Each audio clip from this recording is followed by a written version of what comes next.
Direction à présent la Guadeloupe et plus particulièrement les îles des Saintes. Avec son fameux pain de sucre, la baie des Saintes fait partie du club très fermé des plus belles baies du monde. C'est ici, dans ce petit archipel paradisiaque, que se niche le village de Terre-de-Haut, représentant de l'outre-mer, à la 3e place de notre classement. Terre-de-Haut vit au rythme du tourisme et accueille plus de 300 000 visiteurs par an. Bonjour à tous, donc je m'appelle Blondine. La visite guidée va se dérouler à ma compagnie. Saintoise d'origine, Blondine est guide au Fort Napoléon. Achevé en 1867, l'édifice qui doit son nom à Napoléon III surplombe la baie. Il est le point de départ incontournable de toute visite du village. Quand j'arrive au Fort Napoléon, je me dis que j'ai quand même la chance d'être née dans un endroit exceptionnel. Célèbre pour sa beauté, la rade constituait à l'époque un point hautement stratégique, surnommé le Gibraltar des Indes occidentales. C'est en 1816, après près de 2 siècles de batailles navales, que les Saintes échappent aux Anglais et deviennent définitivement françaises.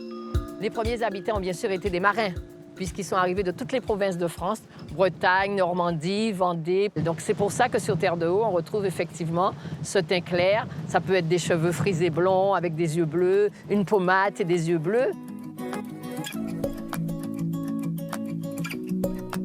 Les habitants de Terre-de-Haut, tout comme Blondine, profitent au quotidien d'une certaine douceur de vivre.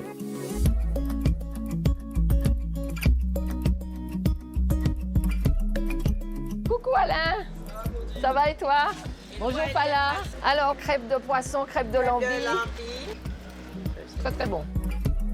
Le cœur du bourg de Terre-de-Haut bat au rythme des flots.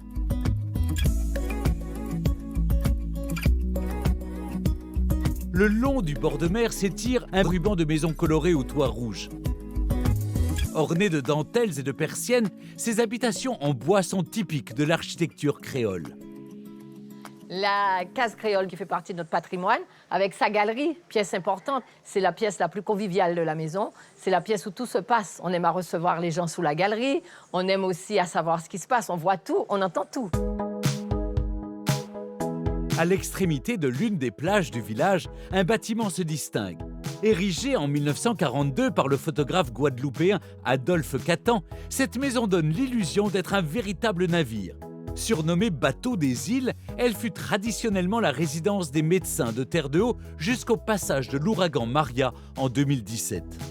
C'est vrai qu'à chaque ouragan, le toit de cette maison a toujours été emporté, mais cette fois-ci, on dirait que c'est un peu plus grave et qu'elle mérite vraiment d'être restaurée, cette maison. Blondine peut être rassurée. Une rénovation de la maison bateau est justement prévue dans les prochains mois. Attachés à leur patrimoine bâti, les Saintois le sont aussi à leurs traditions ancestrales. Marins dans l'âme, ils sont réputés pour être les meilleurs pêcheurs des Caraïbes.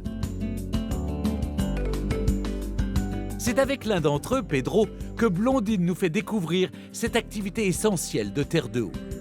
On a toujours vécu de la pêche à Terre-de-Haut. Il n'y avait pas d'autre solution pour survivre, il fallait pêcher, il n'y avait pas de chasse, il n'y avait pas de viande, c'était du poisson matin, midi et soir. Pedro s'est spécialisé dans la pêche à la langouste, un produit très prisé aux Antilles. Tu vois le carré qui flotte entre la bouée rouge et la bouée jaune, c'est là-dedans que je mets mes pêches. Et comme ça, quand les restaurants en ont besoin, je prends mes palmes en masse, je pars les récupérer et leur livrer de la langouste fraîche.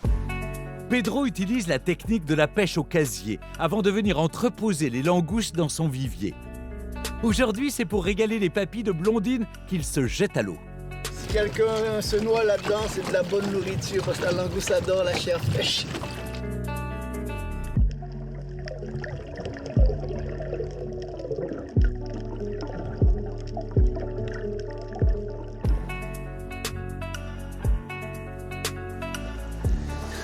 Je suis fier d'être pêcheur et j'encourage tous les jeunes à y aller. C'est parfait, c'est merveilleux. Faut te buter là, bon même. Ça va, Blondine? Ah ouais. C'est excellent. Bon même, Pedro. Bon même. Chin chin.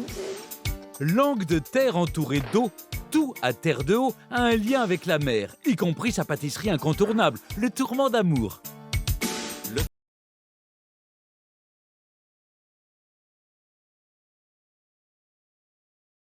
Peut tomber enceinte.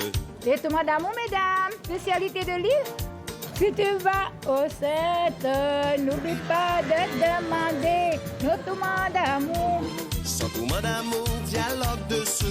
Ce Tourment d'Amour, c'est avec Claudio, le seul homme du village à en connaître la recette, que Blondine va apprendre à le cuisiner. Alors, Claudio, est-ce que tu peux me rappeler l'histoire des tourments d'amour? J'aime toujours l'entendre. Oh, ben, bien, pas de problème. Ce sont les dames, en attendant leur mari qui venait de la pêche, pour patienter un petit peu, ils faisaient ces fameux tourments d'amour. Oui, parce qu'à cette époque, c'était la marine à voile. Et on n'était pas rentré très tôt à la maison, donc les épouses se tourmentaient et elles préparaient ce gâteau. Voilà. C'est la grand-mère de Claudio qui lui a transmis cette recette qui consiste en un assemblage de 3 éléments. Une pâte brisée que l'on dispose dans des petits moules à tarte, de la confiture de coco que l'on étale généreusement sur la pâte et enfin une génoise qui recouvre le tout. Après une trentaine de minutes au four, c'est prêt à être dégusté. Je peux vous dire que c'est excellent. Si quelqu'un part d'ici sans les tourments d'amour, il n'a pas connu Terre de Haut.